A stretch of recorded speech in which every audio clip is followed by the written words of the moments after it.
Alors on vient de voir que la symétrie axiale, elle conserve les longueurs et que puisqu'elle conserve les longueurs, eh bien elle va aussi conserver les aires et les mesures d'angle. Alors c'est ce qu'on va appliquer en partie dans l'exercice 12, une histoire de karma. Dans sa jeunesse, Ehrlich avait fait beaucoup de bêtises. Sur sa liste figurait notamment le numéro 48 et gaspiller l'eau récoltée par une association pour être redistribuée aux personnes dans le besoin. Il avait 15 ans et voulait impressionner les filles du quartier. Avec son frère Randy, ils avaient volé le camion de l'association rempli de bouteilles d'eau pour avoir l'air cool. Randy devait appuyer sur les pédales pendant qu'Earl tournerait le volant. Le camion étant garé en marche avant face à la rivière du comté de Camden, Earl devait engager une marche arrière. Il ne savait pas en revanche que la marche arrière et la première se situaient au même endroit sur le levier de vitesse d'un camion, et plutôt que de le lever, il avait engagé la première. Lorsque le camion démarra, Earl se rendit compte de son erreur et hurla à Randy de freiner. Mais c'était sans compter sur le fait que Randy ne distinguait pas la pédale d'accélération de celle du freinage. Après quelques vrombissements du moteur, le camion finit sa course dans la rivière engloutissant l'espoir des personnes dans le besoin. Par chance, Earl et Randy avaient réussi à s'échapper avant de se faire attraper et on en avait conclu que le frein à main avait été mal serré. 15 ans plus tard, Earl se présente à l'association en expliquant ce qu'il a fait auparavant et pour se racheter. Après une remontrance sévère de la part de la présidente, elle lui explique qu'en 15 ans, le manque d'eau a considérablement progressé dans les pays du tiers-monde et que c'est là-bas dorénavant qu'ils mènent leur combat. Pendant le vol qui les mène en Éthiopie, Earl apprend qu'il va devoir construire un système d'irrigation. Il devra installer une pompe sur le bord d'une rivière qui filtrera l'eau et la redistribuera à l'aide de tuyaux dans 2 champs de culture. Le problème est le suivant, où placer la pompe P pour que la longueur totale de tuyaux utilisés C1P plus PC2 soit la plus courte possible. Alors, première question, on a imaginé 2 situations, P1 et P2, sur ce dessin-là.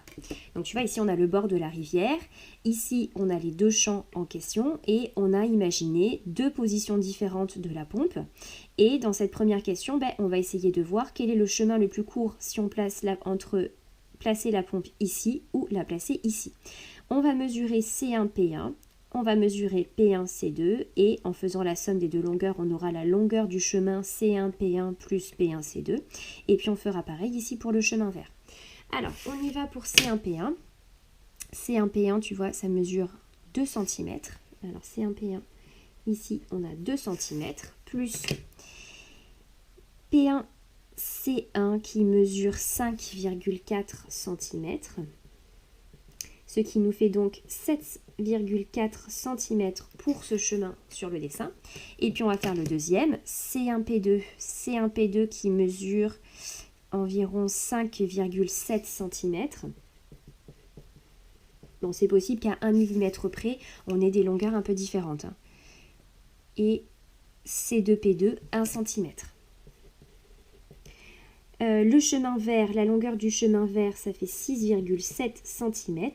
Et c'est donc le chemin vert ici qui utilise le moins de tuyaux possible. Alors, on continue, on va maintenant chercher la position de P qui minimalise la longueur des tuyaux. Deuxième question, construire C1', le symétrique de C1, par rapport au bord de la rivière. Alors là, je vais faire la construction avec l'équerre. Donc, premièrement, je cherche la perpendiculaire par rapport au bord de la rivière. Et il se trouve, tu vois, que ici, le petit segment C1P1 qui est déjà tracé en pointillé, il est déjà perpendiculaire au bord de la rivière. Tu vois, ici, c'est déjà perpendiculaire. Donc, je vais avoir juste à le prolonger de l'autre côté. Et il faut que je reporte la longueur C1 jusqu'au bord de la rivière, ici, de l'autre côté, en restant perpendiculaire. Et on a déjà mesuré C1P1, on a dit que ça faisait 2 cm. Donc, j'ai juste ici à prolonger mon segment.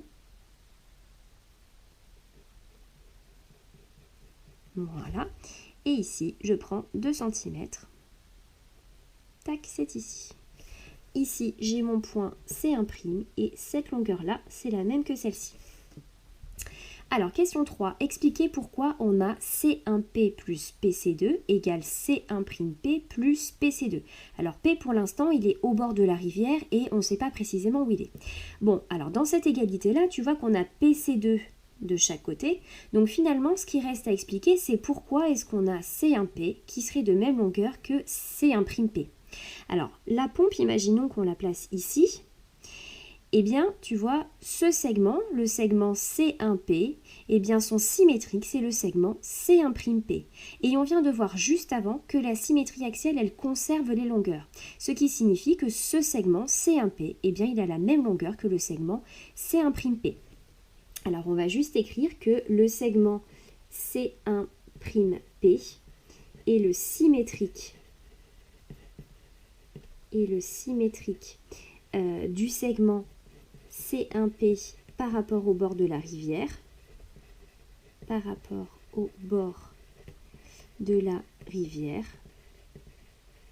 Donc, C1P est égal à C1'P. Hop, je vais effacer ici la pompe. Question 4. Tracer le plus court chemin reliant C1' et C2 et en déduire la position de P.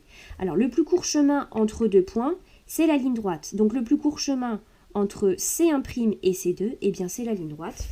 Donc, on va juste ici relier nos deux points. Comme ceci.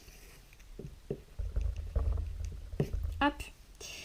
Et alors maintenant, où est-ce qu'on va placer la pompe? Alors souviens-toi, nous ce qu'on cherche à faire, c'est minimaliser ici, rendre la plus courte possible cette longueur entre C1 jusqu'à la pompe et puis de la pompe jusqu'au champ numéro 2.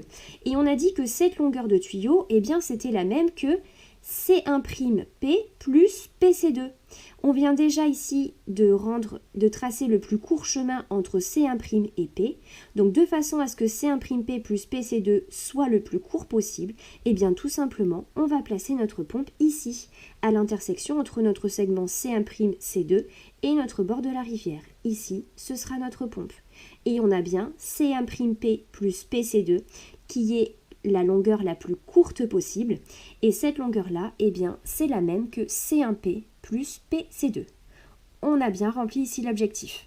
Alors, fin de l'histoire.